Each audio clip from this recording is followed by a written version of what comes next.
Ya, masih dengan saya Rina, saya Fitri, Saya Dea. saya Dayu. Oke, kali ini kita bedah buku, temanya adalah This is Marketing, karyanya Seth Godin. Kayak gitu. Nah, bab yang kita bahas itu adalah bab 3, pemasaran mengubah masyarakat melalui kisah, koneksi, dan pengalaman.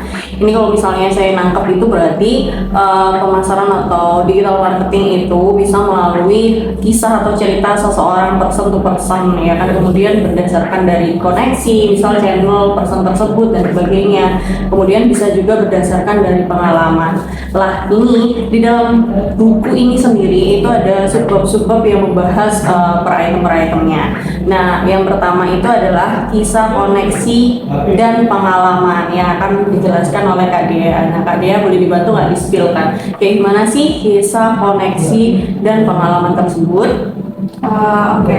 Kalau menurutku singkatnya gini sih, kayak misal pelanggan datang ke kita, customer baru kayak gitu ya, datang ke kita, terus mau cetak nih, misal kan kita berdasarkan kartu tali merchandise, misal mau cetak kartu, customer baru ini misal punya keluhan di tempat cetak sebelumnya, dia menceritakanlah itu, terus di kita ini memberikan sebuah solusi. Nah, dari situ terbangunlah sebuah kepercayaan dan akan membuat koneksi baru buat kita juga. Setelah terjadinya suatu koneksi itu tadi, pelanggan tersebut akan merekomendasikan kepada rekan-rekannya, kenalannya, kayak gitu. Nah, dari situ karena timbul koneksi itu tadi, ada pengalaman juga buat pelanggan dan penjual itu. Jadi misal kayak keluhan customer yang ditampung oleh kita akan jadi pembelajaran juga buat kita, dan juga pengalaman baru juga buat customer kalau ternyata di tempat lain itu bisa loh ada solusi lain di kayak lebih baik gitu dari tempat sebelumnya, dan merekomendasikan ke rekan-rekannya gitu sih.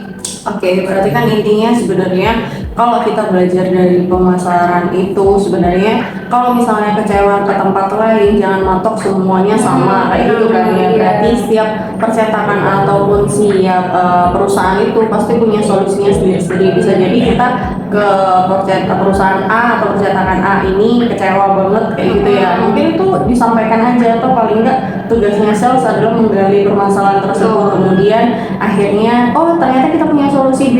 Nah, udah nih terjalankan. Kemudian jadilah itu pengalaman yang menurut customer kita, wah sangat terbantu banget ya di sini. Akhirnya dia bisa mereferalkan kita ke teman-temannya dan sebagainya kayak gitu ya.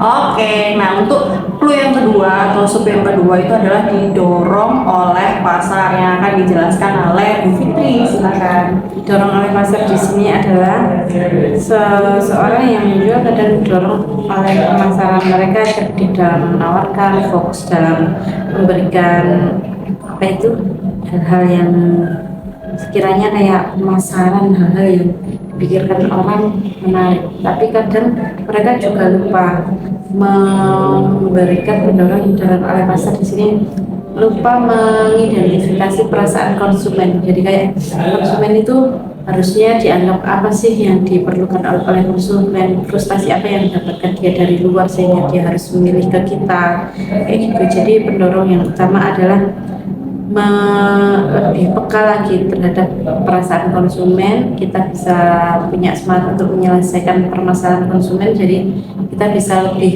dipercaya oleh mereka untuk membeli produk kita itu alasannya, spesifikasinya seperti apa.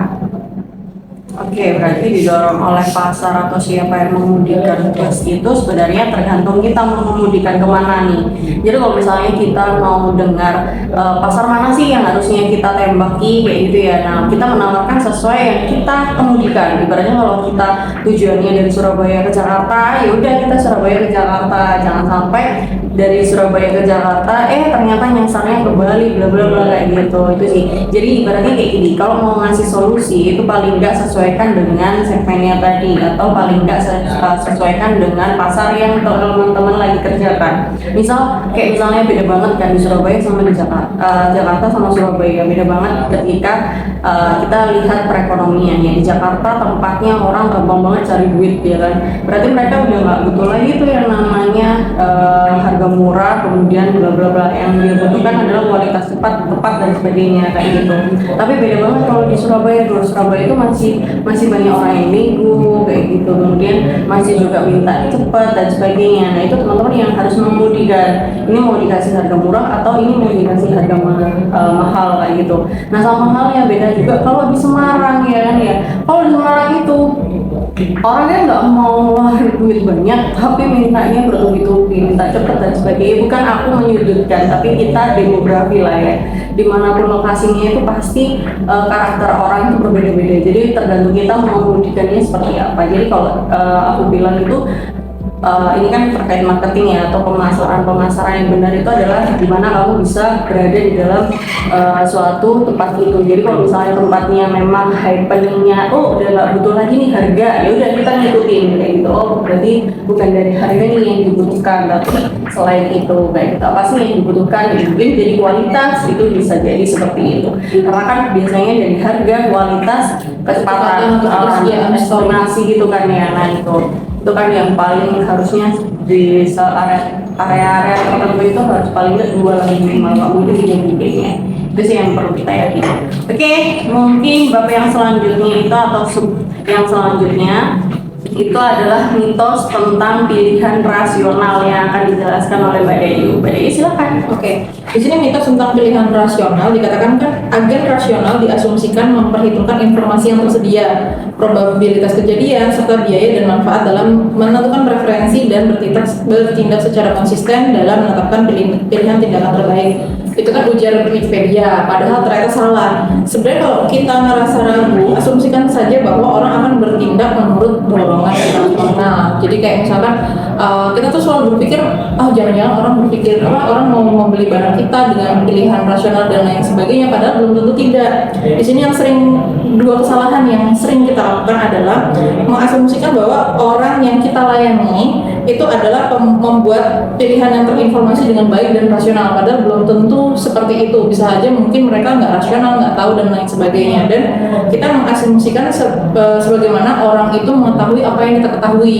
Jadi mungkin ketika kita level pengetahuan terhadap produk kita seperti ini, kita tuh beranggapan orang tuh pengetahuannya sama dengan kita. Kayak contohnya misalkan nih, mungkin kita pernah lah ngerasa jengkel misalkan ada orang mau cetak ID card satuan, dalam pikiran rasional kita kan ya harusnya kamu nyediain file, kita kan cuma percetakan aja, nggak nyediain file dan lain sebagainya. Tapi orang yang awam mungkin merasa kayak, loh aku nggak tahu kalau ternyata di percetakan tuh harus seperti itu. Ya tak pikir ya aku cukup bilang aku pengen nyetak ID card, kurang lebih contohnya kayak gini, kamu udah bisa nyetakin. Mungkin yang aku tangkap dari bab itu adalah seperti itu sih. Oke, berarti kalau secara tidak langsung itu sebenarnya kita ibaratnya merasionalkan pikiran mereka yang tadinya mereka tidak paham terkait kita itu apa, kita bantu untuk jelaskan. Sama halnya misalnya kalau misalnya kita dibandingkan, misalnya kenapa sih kita harus cetak di kamu, kenapa harus beli mesin ID card printer di kamu? Orang kan pasti mikir, kan mahal, ngapain aku harus beli mesinnya gitu kan? Kan mending aku cetak di kamu aja, emang kamu nggak mau nyetak sama kita? Sebenarnya kita merasionalkan ketika kita mau invest jangka panjang, itu sebenarnya beli mesin ID card printernya itu lebih menguntungkan gitu kan.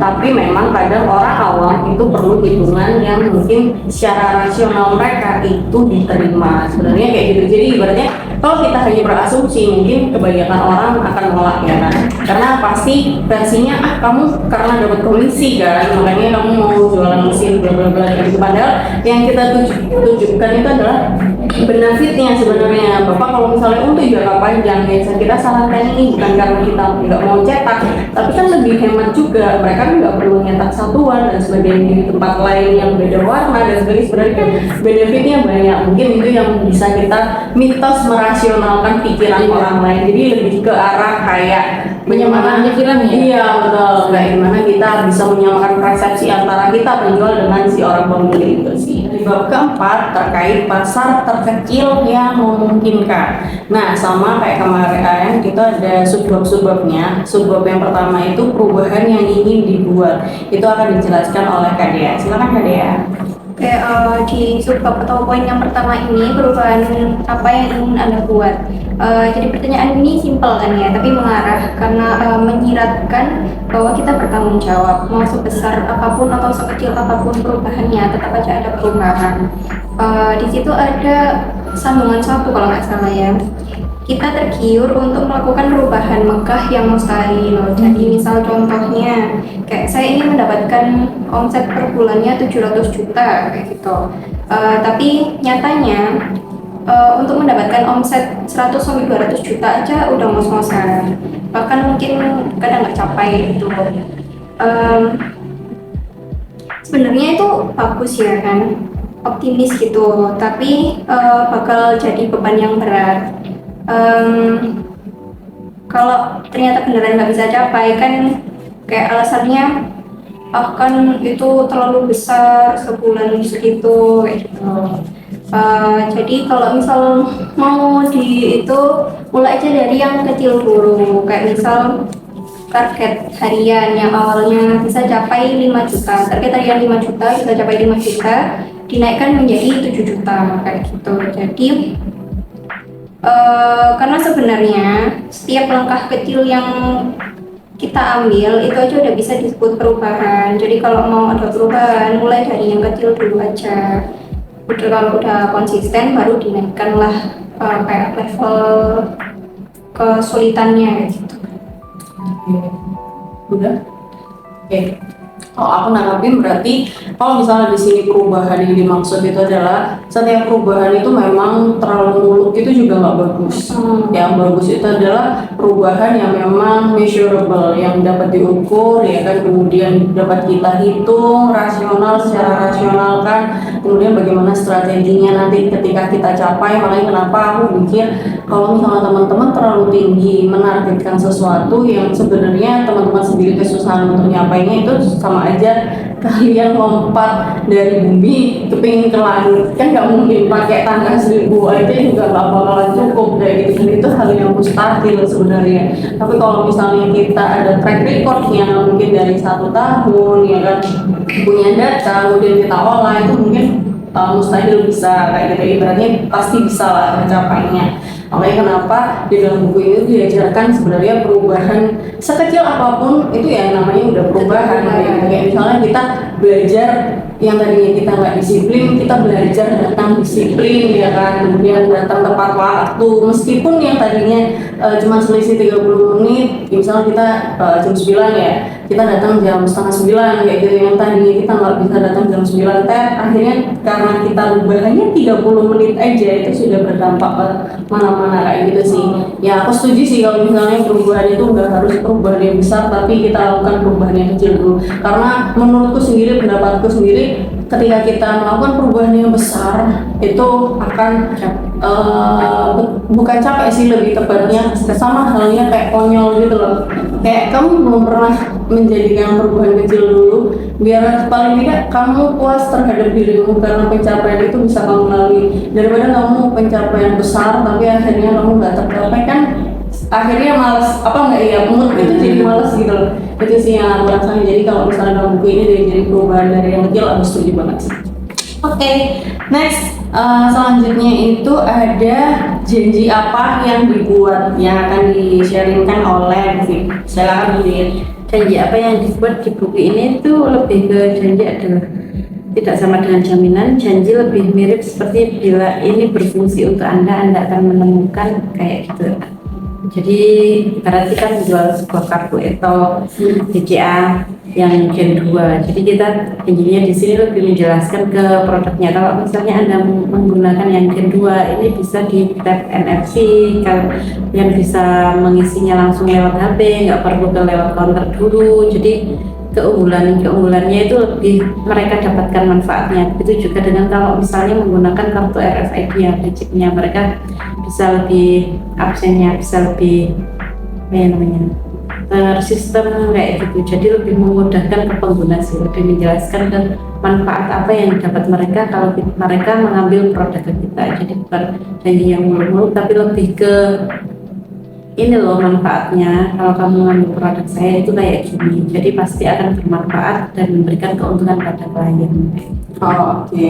Jadi sih yang perlu kita garis bawahi kalau kita seorang sales, jadi apa yang Anda buat gitu kan, bukan saja dibuat-buat. Iya. Itu yang perlu kita garis bawahi kalau di sini di dalam buku ini. Sebenarnya kita sales itu nggak boleh menjanjikan hal-hal yang dibuat-buat, tapi kita harus menjanjikan hal yang memang sudah paten. Misal nih dari SOP 3 sampai 4 hari, misal seperti itu. Kemudian ya nggak perlu dong kita bilang 1 hari, yang ada kelabakan semuanya sama yang disampaikan oleh Covid, mungkin fitur-fiturnya ya kita nggak perlu nambahi atau melebih-lebihkan, yang memang fiturnya seperti itu gitu. Misal Gen 2 ya kan, apa bedanya Gen 1 sama Gen 2, terus orang akan diseleb dengan Gen 1, yaitu pilihan mereka, tapi paling tidak kita kan sudah menjabarkan bahwasanya Gen 2 itu bisanya untuk kayak gini, bukan kita melebih-lebihkan kemudian kita nggak mau jualan yang Gen 1 enggak, tapi kan biarkan customer yang sendiri yang harus memilih. Berarti kan kalau kita mau beli itu nggak kayak ditipu gitu loh kan. Tapi kalau misalnya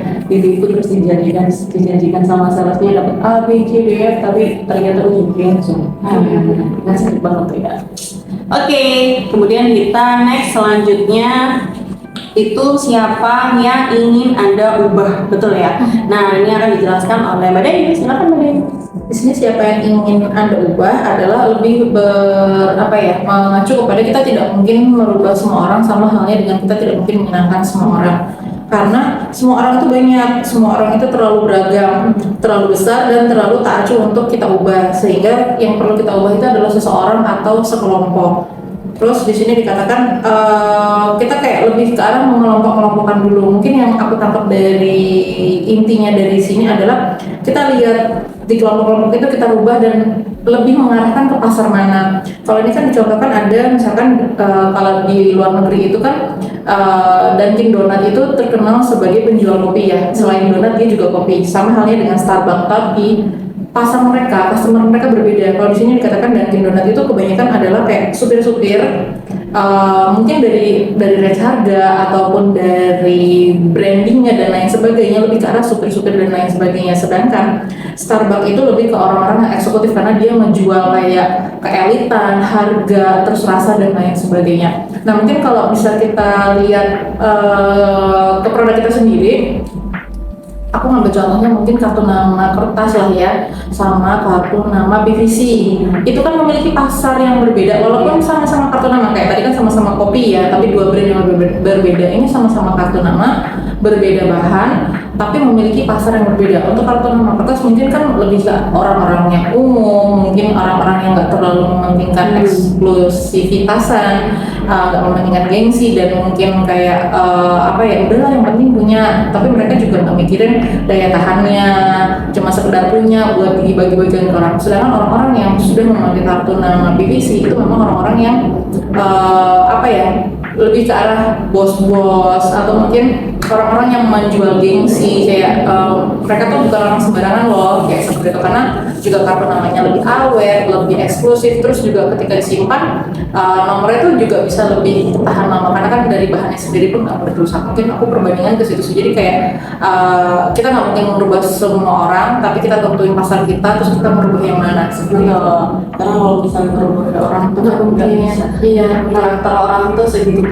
kayak tadi yang sempat dijelaskan, karakter Jakarta, Surabaya, dan Semarang beda-beda. Bahkan dalam satu kota aja punya karakter yang berbeda-beda, dari segi umur, demografi, psikologi. Apalagi kalau yang RR sekarang tuh ada yang kata-katanya apa aja itu masih banyak lagi. Jadi kalau misalnya kita harus menyamakan persepsi kita dengan mereka, kok iya kayaknya berat banget tugas kita ya. Cukup tugas kita adalah menyuarakan keunggulan kita seperti apa, biarkan customer lagi yang memilih. Karena customer sendiri harusnya bisa milih. Customer zaman sekarang itu kan bukan customer bodoh ya, kalau menurutku harusnya mereka sudah banyak banget pemikiran-pemikiran yang aku mau pilih yang ini karena ABCDF kayak gitu. Mereka menurut mereka ada benefit sendiri. Jadi aku bilang customer yang sekarang itu bukan customer yang zaman dahulu kala bisa kita akali, tapi customer yang sekarang itu sudah paham dia harus beli yang mana, benefit dari dia yang mana gitu sih. Jadi kalau kita tawarkan atau kita memaksakan, kayak misalnya biasanya aku